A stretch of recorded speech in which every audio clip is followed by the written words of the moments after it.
From JBS Studios in Greater New York, this is the JBS News Update with Teisha Bader. I'm Teisha Bader with the JBS News Update for Thursday, August the 3rd, 2017. The Israeli man who was critically injured in yesterday's terror attack in Yavne continues to fight for his life. As we reported to you, the 43-year-old was an employee at a supermarket in the central Israeli city where he was stabbed repeatedly yesterday by a Palestinian terrorist who also was said to have worked at the store. The victim is said to have stabilized, though he remains unconscious and is in intensive care and was said to be undergoing more surgery today. Overnight last night, Israeli security forces searched the home of the terrorist, 19-year-old Ismail Ibrahim Ismail Abu Aram, in the Arab village of Yatta in the West Bank. And the IDF is conducting security checks of those going in and out of the village today. Israeli authorities also said that it appears that Abu Aram was a lone wolf, not affiliated with any known terror group.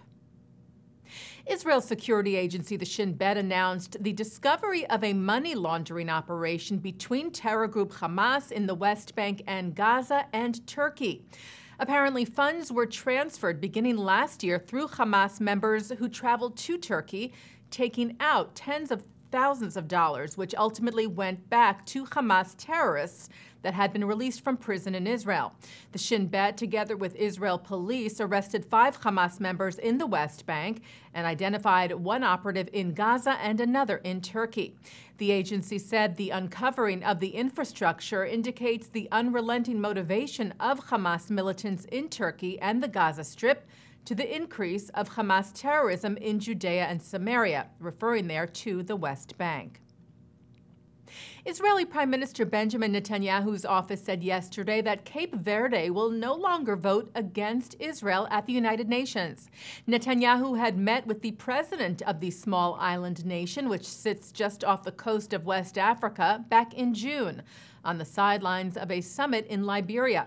Netanyahu said last night that the change of heart was the result of intensive diplomatic activity between Israel and Africa. Police in Poland are looking into an incident that took place last night in the town of Suchocin near Warsaw following a soccer match between a local Polish club and visiting Israeli team Hapoel Petach Tikva. The Israeli embassy in Warsaw said that after the match was over, some 15 to 20 men came out of the woods and onto the soccer field and punched and kicked 2 members of the Israeli team who were collecting equipment on the field in what they claim was an anti-Semitic attack. When other members of Hapoel saw what was happening, they ran out to help and the attackers fled.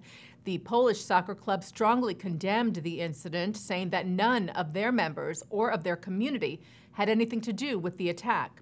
The 2 Israelis suffered minor injuries and police were investigating. Online Jewish news website The World Jewish Daily reports that New York Senator Kirsten Gillibrand has withdrawn her support for a bill against the BDS, Boycott, Divestment, and Sanctions movement, that seeks to delegitimize the state of Israel. The WJD cites Gillibrand's spokesman saying that the senator was concerned that the bill might infringe on the civil liberties of BDS supporters, and that she wants to see the legislation rewritten with those concerns in mind. The bill was introduced by Senator Ben Cardin of Maryland and is co-sponsored by almost half of the Senate. And the Senate Foreign Relations Committee approved legislation to cut U.S. funding to the Palestinian Authority if it does not stop its practice of paying stipends to terrorists and their families. The Taylor Force Act is named after the former U.S. Army officer who was stabbed to death by a Palestinian terrorist in Tel Aviv last year. Pro-Israel lobby AIPAC, the American Israel Public Affairs Committee, took to social media last night to support the bill, tweeting, "We urge members to vote yes." The support from AIPAC follows some revisions to the bill, and AIPAC noted that the Taylor Force Act does not affect U.S. funding for security cooperation, nor does it cut humanitarian programs if the U.S. government can certify that the PA is taking credible steps to end violence against Israelis and Americans. Conference of Presidents of Major American Jewish Organizations Chairman Stephen Greenberg and Executive Vice Chairman and CEO Malcolm Hoenlein said they welcomed the revised bill as well. They said last night this is yet another sign of the bipartisan commitment in Congress to the security of Israel and to ending the Palestinian Authority's outrageous incitement to violence against Israelis and the financial inducements provided to carry out attacks of terrorism. The Taylor Force Act passed the committee vote this morning 16-5 and now heads to the Senate floor for a full vote. And taking a look now at our programming for tonight on JBS for Thursday, August the 3rd. At 7 o'clock, Talmud study with Rabbi Mordechai Becker. At 7:30, college students talk about defending Israel on campus. At 8, more from the American Jewish Committee's Global Forum with a look at U.S. foreign policy. At 9, Mark Golub sits down with advocate Joshua Safran on L'chaim. And at 10, a look at the relationship between diaspora Jewry and Israel, also from the AJC Forum.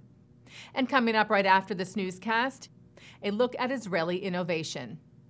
And that's the JBS News Update for Thursday, August the 3rd, 2017. I'm Teisha Bader.